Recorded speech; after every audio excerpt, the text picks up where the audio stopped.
महादेव दोस्तों। आज की वीडियो में हम सुनेंगे मार्गशीर्ष अमावस्या व्रत कथा को। तो चलिए कथा का श्रवण करते हैं। एक नगर में एक गरीब ब्राह्मण परिवार रहता था, जिसमें पति पत्नी और उनकी एक बेटी थी। परिवार बहुत ही साधारण जीवन व्यतीत करता था। एक दिन उनके घर एक साधु महाराज आए। कन्या ने साधु की बहुत सेवा की, जिससे साधु बहुत प्रसन्न हुए। साधु ने कन्या को लंबी आयु का आशीर्वाद दिया, लेकिन साथ ही उन्होंने यह भी कहा कि इस कन्या के हाथ में विवाह योग्य रेखा नहीं है, जिसके कारण इसके विवाह के बाद वैधव्य योग बन रहा है।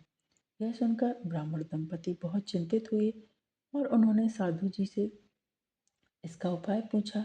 साधु ने बताया कि पास के गांव में सोना नामक एक धोबन रहती है, जो बहुत ही पतिव्रता है और उसमें बड़ा तेज है।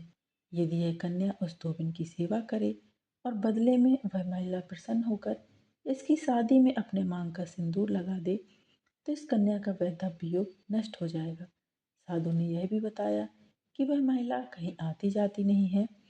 साधु की बात सुनकर ब्राह्मणी ने अपनी बेटी से धोबन की सेवा करने को कहा। अगले दिन से ही कन्या सुबह जल्दी उठकर सोना धोबन के घर जाती और वहां जाकर उसके घर की साफ सफाई और अन्य सभी काम करके अपने घर वापस लौट आती।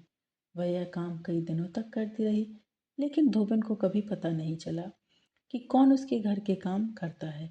एक दिन सुबह धोबन ने देखा कि कोई सुबह सुबह उसके घर के काम करके चला जाता है। उसने अपनी बहू से इस बात का पता लगाने को कहा। बहू ने अगली सुबह छिपकर देखा और कन्या को घर का काम करते हुए पकड़ लिया। जब वह कन्या जाने लगी तो सोना धोबन उसके पैरों पर गिर पड़ी और पूछने लगी कि आप कौन हैं जो मेरे घर की चाकरी करती हैं। तब कन्या ने साधु द्वारा कही गई सारी बात सोना धोबन को बताई। सोना धोबन बहुत पतिपरायण थी और उसमें बहुत तेज था। वह उस कन्या की मदद करने के लिए तैयार हो गई। उस दिन अमावस्या थी। सोना धोबन के पति थोड़ा अस्वस्थ थे, फिर भी उसने अपनी बहू से कहा कि जब तक मैं वापस ना आऊं तब तक वह घर पर ही रहे।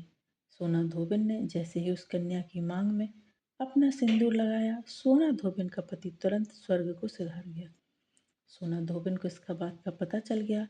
वह निराजल ही घर से चली थी, यह सोचकर कि रास्ते में उसे कहीं पीपल का पेड़ मिलेगा तो वह उसे भावरी देकर परिक्रमा करके ही जल ग्रहण करेगी।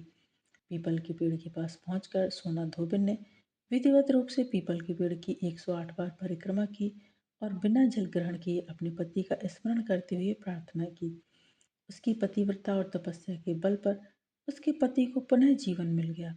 इस प्रकार मार्गशीर्ष मास की अमावस्या के दिन सोना धोबन के व्रत और उसकी पतिव्रता के प्रभाव से कन्या का वैधव्य योग टला और उसे सुखमय जीवन प्राप्त हुआ। तो ये मार्गशीर्ष अमावस्या व्रत कथा थी और अब हम जानेंगे मार्गशीर्ष अमावस्या का महत्व क्या है। तो इस दिन पवित्र नदियों में स्नान, दान और पितरों का तर्पण करने से विशेष पुण्य की प्राप्ति होती है। यह दिन पितृदोष से मुक्ति और पितरों की आत्मा की शांति के लिए अत्यंत महत्वपूर्ण माना जाता है। भगवान श्री कृष्ण ने गीता में स्वयं कहा है कि मैं महीनों में मार्गशीर्ष माह हूँ, इसलिए इस माह में भगवान कृष्ण की भक्ति का भी विशेष महत्व है। इस दिन देवी लक्ष्मी जी का पूजन करना भी बेहद ही शुभ माना जाता है। तो ये मार्गशीर्ष अमावस्या व्रत कथा थी। यदि आपको आज की कथा, आज का वीडियो पसंद आया है दोस्तों, तो वीडियो को लाइक कीजिए, शेयर कीजिए अपने दोस्तों के साथ, अपने परिवारजनों के साथ, ताकि उन तक भी ये वीडियो पहुँचे और वो भी मार्गशीर्ष अमावस्या की कथा का श्रवण कर सकें, कथा का लाभ ले सकें। और यदि आप चैनल पर नए हैं तो चैनल को सब्सक्राइब अवश्य करें, साथ ही बेल आइकन को प्रेस करें। इससे ये होगा कि मैं कोई भी वीडियो अपलोड करूँगी तो उसकी नोटिफिकेशन सबसे पहले आपके पास पहुँच जाएगी। आगामी व्रतों एवं त्योहारों की जानकारी के लिए चैनल पर बने रहें। मिलते हैं नेक्स्ट वीडियो में दोस्तों। हर हर महादेव, श्रीमन नारायण, जय माँ लक्ष्मी।